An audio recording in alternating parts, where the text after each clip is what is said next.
Halo, assalamualaikum netizen plus 62, bagaimana kabarnya? Jumpa lagi dengan saya Boy di channel yang keren ini, channel terbaik dalam mengulas film-film dunia.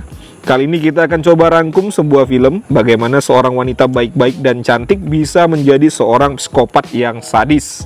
Tidak usah spoiler terlalu lama, pasang handsfree, fokuskan pada videonya, dan siapkan kopi di samping Anda. 3, 2, 1, let's go!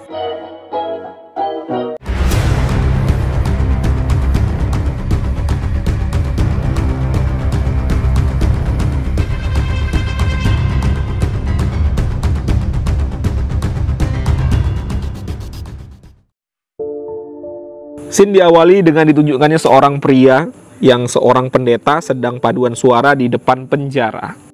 Si pendeta itu membuat paduan suara untuk merayakan kekasihnya yang baru saja bebas dari penjara. Ini dia orangnya, yang bernama Lee Gemja, atau kita panggil saja Gemja biar lebih enak ya. Bagaimana? Cantik nggak?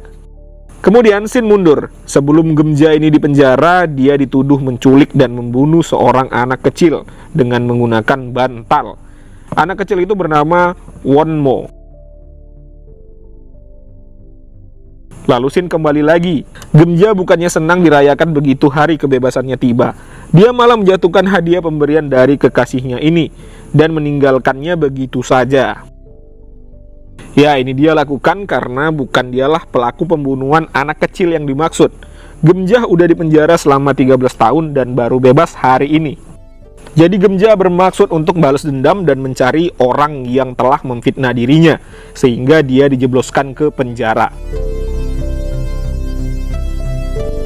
Gemja merasa depresi dan seperti orang gila setelah keluar dari penjara. Lalu dia mendatangi rumah orang tua Wonmo, si anak kecil yang katanya mati akibat ulahnya. Dia pun langsung meminta maaf kepada kedua orang tua Wonmo. Jadi setiap dia meminta maaf, jika belum dimaafkan maka dia akan memotong jarinya sampai dimaafkan oleh kedua orang tua itu. Ini dia lakukan karena memang dia bukan pelaku pembunuh anak mereka. Karena melihat aksi nekat yang dilakukan, akhirnya orang tua Wonmo memaafkan Gemja. Kemudian Gemja pun dilarikan ke rumah sakit. Setelah keluar dari rumah sakit, Gemja mendatangi teman lamanya yang merupakan penjual roti dan memintanya agar bisa bekerja di sana. Sepulang bekerja, kekasihnya Gemja yang seorang pendeta ini sudah berada di depan rumahnya dan menyuruh Gemja untuk segera ke gereja dan bertobat. Tapi Gemja malah mengatakan bahwa dia sudah pindah agama menjadi Buddha. bingung kekasihnya ya. Jadi biar gak ceramain lagi sama si pendeta ini.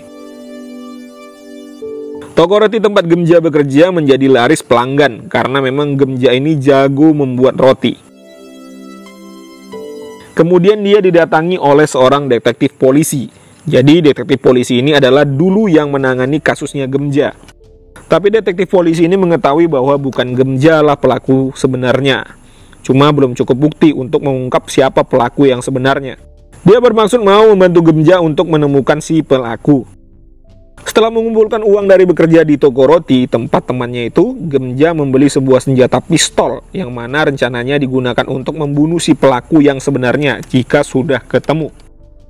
Lalu saat Gemja sedang berjalan di malam hari dengan seorang anak perempuan, siapa anak perempuan ini? Nanti saya akan jelaskan. Tiba-tiba dia diserang oleh dua orang pria. Awalnya Gemja sempat kewalahan dihajar oleh pria itu. Namanya juga wanita yang melawan pria. Ya jelas kalah tenaga. Tapi begitu pria tersebut lengah, Gemja langsung menembak pria tersebut. Dan yang satu lagi ditembak oleh Gemja di tangannya.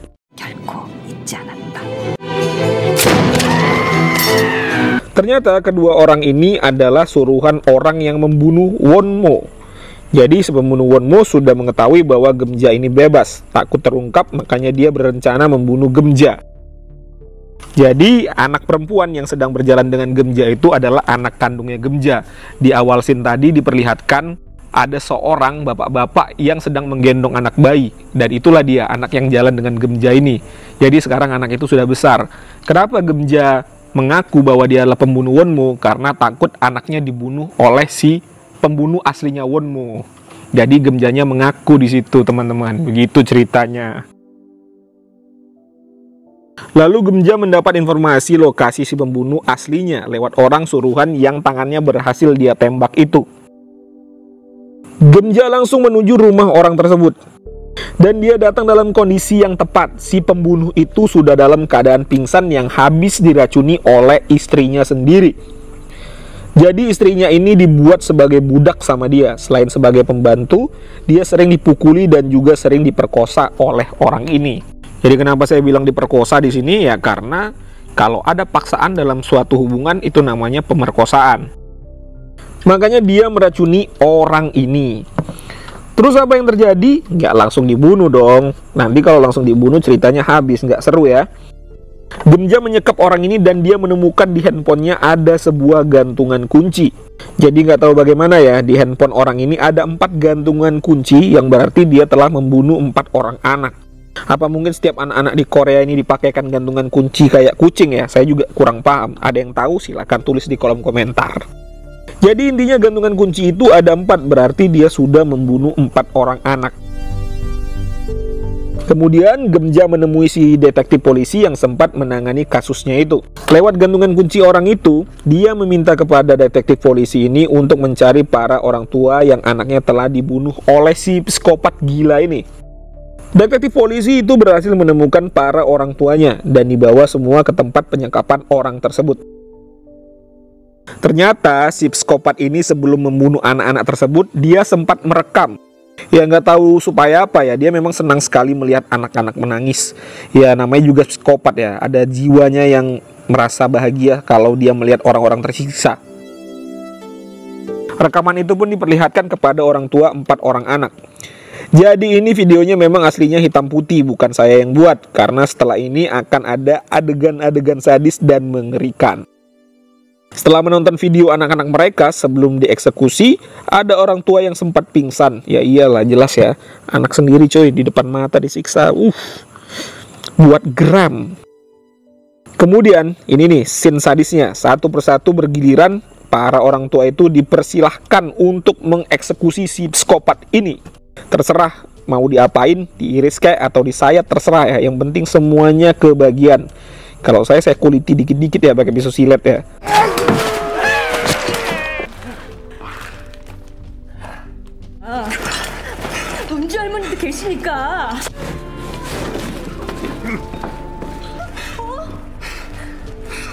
Dan semua kejadian ini di bawah kendali detektif polisi yang ikut bekerja sama dengan Gemja.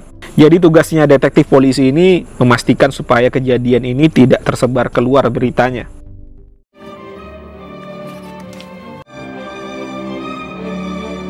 Hingga akhirnya si pembunuh 4 orang anak ini tewas dengan sangat menyakitkan. Pantas. Saya sangat senang ya. Setelah tewas mereka mengubur jasadnya dan membersihkan darah-darah yang membekas di tempat itu. Biar clear gitu ya. Film pun mamat.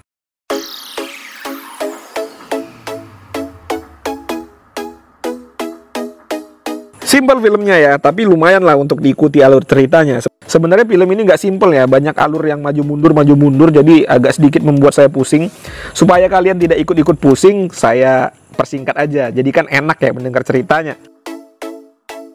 Pesan yang bisa kita ambil dari film ini adalah karma is real ya. Is real, jelas itu.